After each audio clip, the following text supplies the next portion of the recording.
Hey guys, so we've got another build, and this time it's Ice Strike Infernalist, and the whole idea behind the build is basically just going low life, which with Coward's Legacy we can do at 75%, and getting all those crit multis. So this is what I did, and I'll explain how it all works. There's a couple of things that are needed to make this build feel good.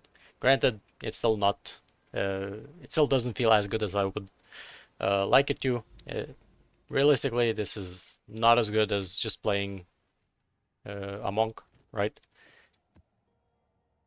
With HOWA or just stat stacking anything, right? But regardless, I wanted to make an Infernalist with Ice Strike, so I did, and we'll see how it plays. So obviously the crits are, pretty chunky, but when we don't crit, which is majority of the time, because I only have like 30% crit chance, a little bit over that, but if we don't crit, then it doesn't feel that good. We are heavily reliant on it. Not only do we have to crit, but also the heralds also kind of have to crit. So in certain scenarios, I mean sometimes, it can feel pretty bad. Especially in breaches, right? If you get surrounded before you actually manage to crit a couple times. And then, that's just it. But other than that, this is pretty much identical to what the monk would be played like, right? Except the herald procs are a bit worse, because we don't have that base damage from HOWA, and you know, need those crits.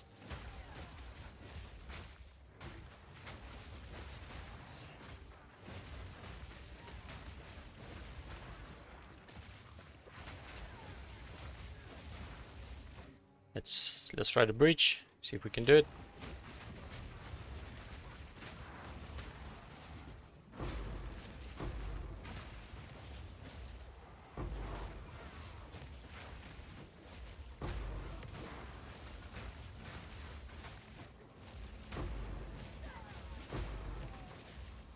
That was a rare. I one-shot it because I crit, but doesn't happen all the time. But when it does, it's pretty satisfying.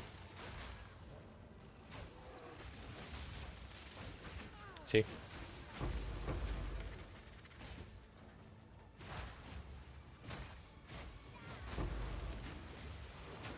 Uh-oh. Vulnerability aura. Just barely.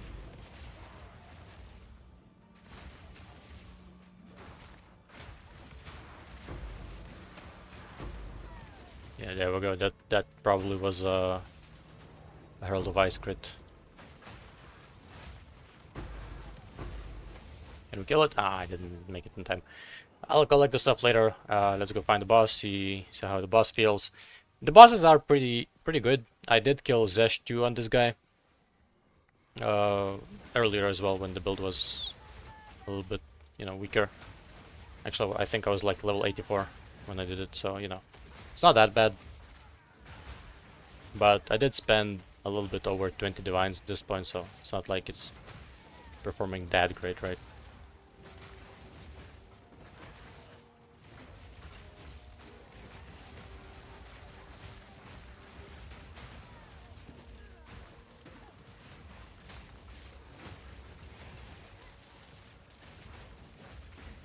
Where's the boss?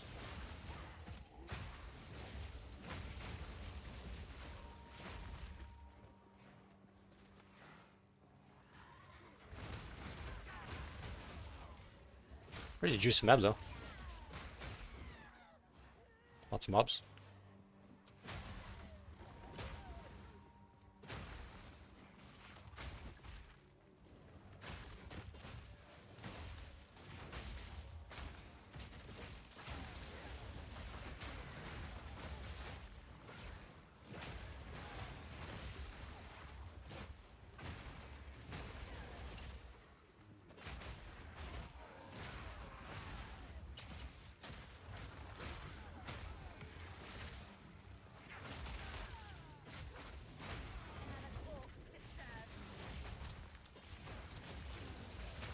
Dude, where's the boss?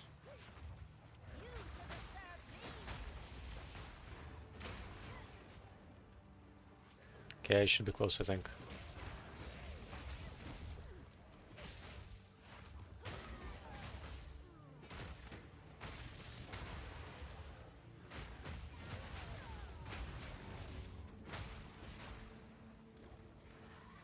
Should be around here somewhere.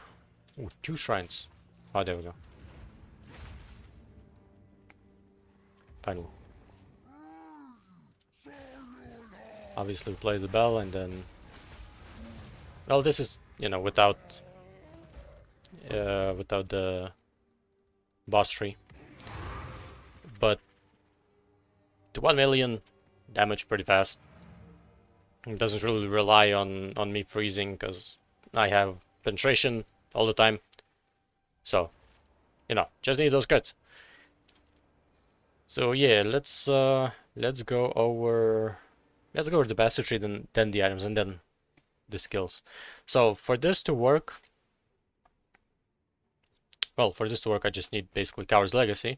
But I wanted to make use of this for 30% crit damage bonus, as well as Pain Attunement for 30% more crit damage bonus, and of course, made sense to go low life, right? Because I'm getting this anyway, so I can fit more auras, or rather, heralds. And of course, you know, we have the Hellhound, we have some mitigation. So the defenses are okay. They're not great. They're still, you know, you're still not reaching the 70% phys mitigation as you would with a maxed out Invoker, right? But still, this is still pretty nice because we also get some lightning and cold mitigation as well. Now for the tree, it is a very ugly looking tree, but I did have to, since I wanted to pass towards Pain Attunement, it also made sense to grab this because we do need to deal with Ignite from Grinning Immolation. And to deal with Ignite, because I still wanted to go Energy Shield, right? Because, well, I'm forced into it because I'm Dex and Int, so I have to go Hybrid. So I needed to somehow make sure that my Energy Shield is topped up at all times, so it made sense to go with Zealot's Oath as well as Eternal Youth. Now this does mean, since we are constantly losing Energy Shield, that you can't really go for Grim Feast. That's the biggest downside of this build, I would say, because you can't, even if you do have more regen like I have right now, then you would be losing from the Ignite. It doesn't prevent the overflowed Energy Shield from, you know, ticking down. So sadly, can't use Grim Feast on this, but you know, we got some other things in there. Controlled Metamorphosis over here, a real good spot for 75% more damage, not more, increased attack damage. But other than that, you know, this is a lot of pathing. It's like 16 travel nodes or something like that, and you know, it's kind of a waste. At least we get 1 jewel slot. Well, 2, but we're using this for Metamorphosis, right? So over here, we can make use of this, which is nice. 50% damage, right? Pretty good. And you know, you're grabbing your hybrid nodes, right? Kind of standard stuff. All the crit nodes that are available to you. Now I do have this anointed. I didn't feel like it was worth spending this many points. Instead I just grabbed these. Now I am only level 89 right now, so if you do get to level 92, grab these. They are very good, but other than that, you know, also the power charges for Charge Staff, we are shocking with Charge Staff, so that's a little bit more damage from there as well. And of course Resonance as well, because we have Charging Fusion as well as, what's the other thing called? Combat Frenzy, right? So we're generating power charges that way. And of course you can generate power charges against bosses when you're hitting the bell, so, you know, even against bosses you're still going to be able to shock with Charge Staff. Charge Staff itself doesn't deal that much damage because I'm not using HOWA, and I do have Pandemonius, so, you know, it's just primarily for shock. Other than that, you know, just basically all the crit nodes and some defenses, as well as the all the keystones pretty much.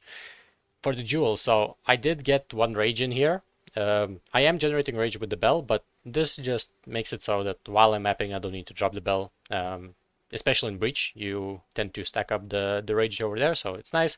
If you can, get some life regen. If you can't, not really a big deal. Just primarily focus on damage on the red jewel. Well, I guess on all jewels you're focusing on damage, right?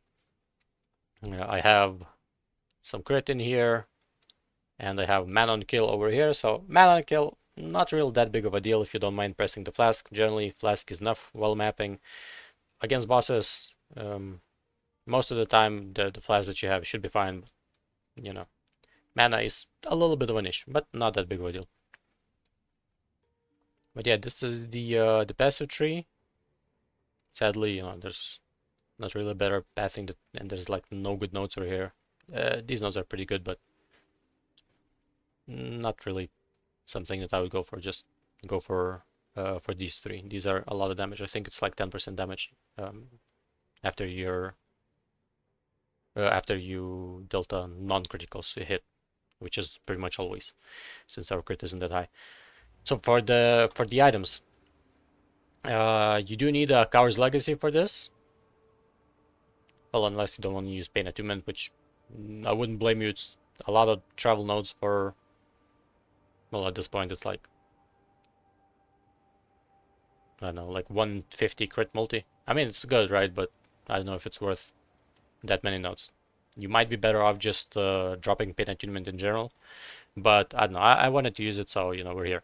You can buy a corrupted one with like resistances, so not a big deal. They cost nothing. Pandemonious. So it made sense to go with Pandemonious because I was just gonna be dealing cold damage, and there's also the other amulet. Can't remember how it's called, that makes your crits ignore resistances, but I think this is just better because it's just gonna make you run map. Well, it allows you to run maps with resistances, right? Because most of your damage is cold anyway. At least in my case, because I'm not using HOWA, right? But if you don't want to use this and you want to use HOWA, then you're gonna probably have to either use the other amulet or just grab a bunch of penetration from the tree or jewel sockets, which might be a little bit rough when it comes to points. Now, you do want a little bit of regen on some of your items. I have 24 here. I have 13 here.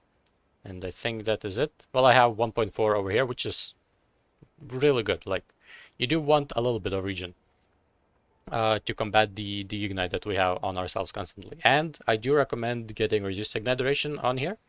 Just, when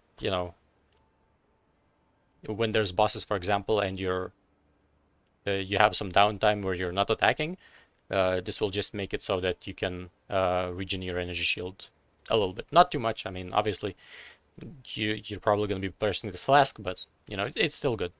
So I do recommend it. The rings are just, I mean, this ring is really good. I paid 4 divines for this one. You're probably not going to find something like this, especially not with the regen. But I primarily grabbed it because it had regen. Obviously, I was looking for damage on this ring, but it just had regen, so it was perfect for this specific build. But rings are just primarily resistances, and if you can, grab some damage. Now, you do need a little bit of life. As you can see, I have 2 spirit, and for us, spirit comes from life, so you do need a little bit. I have 116 here, 38 here, but if I remove the helmet, I'm still fine, so you don't really need it on the helmet.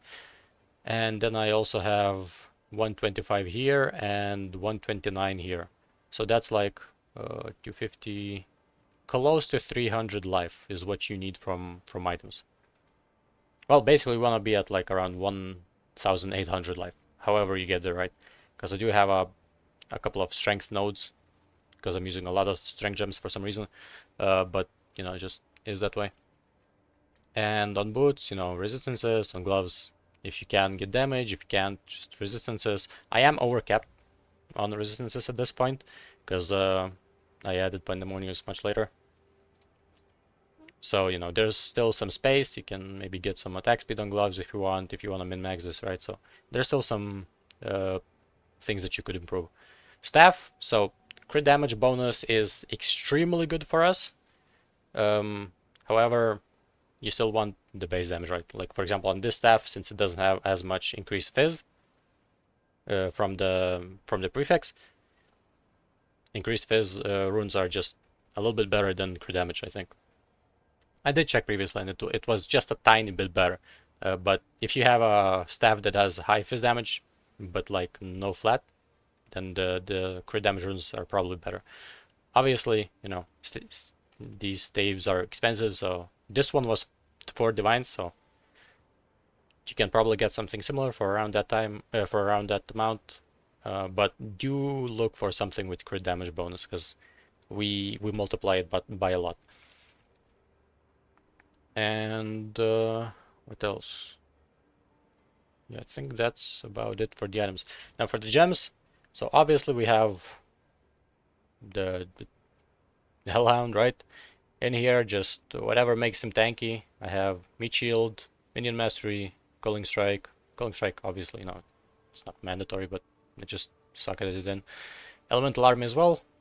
Not sure if this actually helps when it comes to like if I'm taking fire damage, if he's taking fire damage. Not sure, but I have it in there because you know he still sometimes takes damage from mobs as well.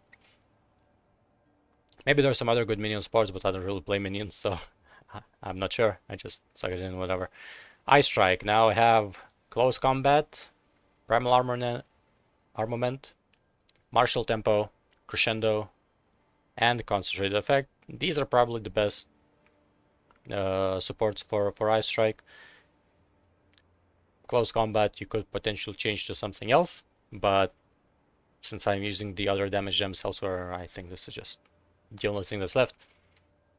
But I don't know, maybe you guys use something else, so that's fine. Charge Staff with more duration, Perpetual Charge, of course. Stormfire, because our Hellhound is constantly igniting. I think he has 100% chance to ignite, so I just figured I can, you know, keep the shock longer, because I don't really have that much of a chance to shock, because I don't have that much lightning damage, so this helps a little bit against bosses like Zesh, right? And more chance to shock. Like I said, this skill's pretty much only purpose is to shock.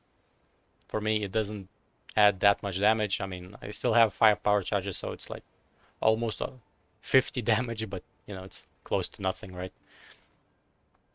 Tempest Bell, so my Tempest Bell is supported by all the fonts, Rage, Mana, and Blood, as well as just Rage on hit, so I get Rage faster against bosses.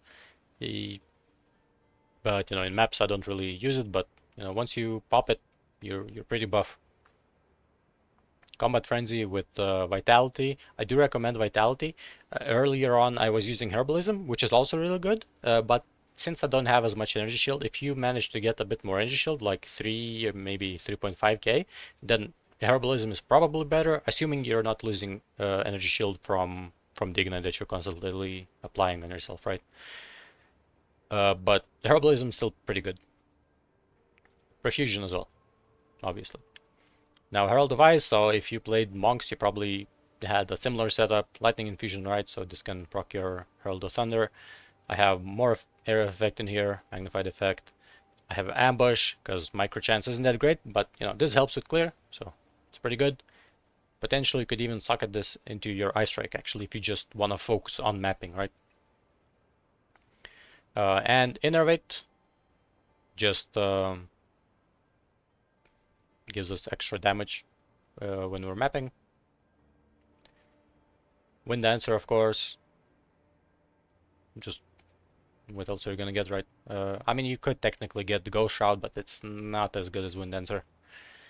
Shattering Palm in here, I have +1 to cold, as well as inevitable, critical. Again, just when you are using it, just a higher chance that it just pops the enemies, right? Charge Infusion, because we are using power charges, right? So more good chance. And of course, Herald of Thunder. So again, same story here. Cold Infusion, so Herald of Thunder can freeze people and proc Herald of Ice. Glaciation in here for that same reason. Ice Bite, more damage, right, when mapping. And I have Execute in here as well, just so it has like a higher chance to freeze and continue the chain, right?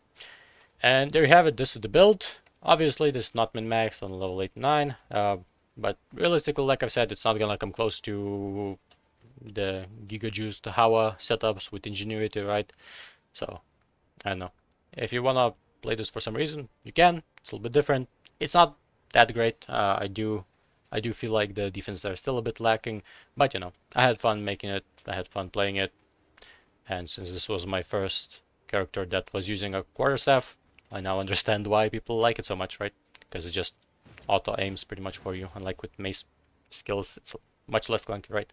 But yeah, if you guys enjoyed the video, you know, drop a sub or something, maybe a like, a comment. If you got any questions, of course, I answer them all the time, constantly checking the comment section. And yeah, that is it for today. I will see you in the next one, whenever that may be. Not sure. We'll see. Anyway, later, boys.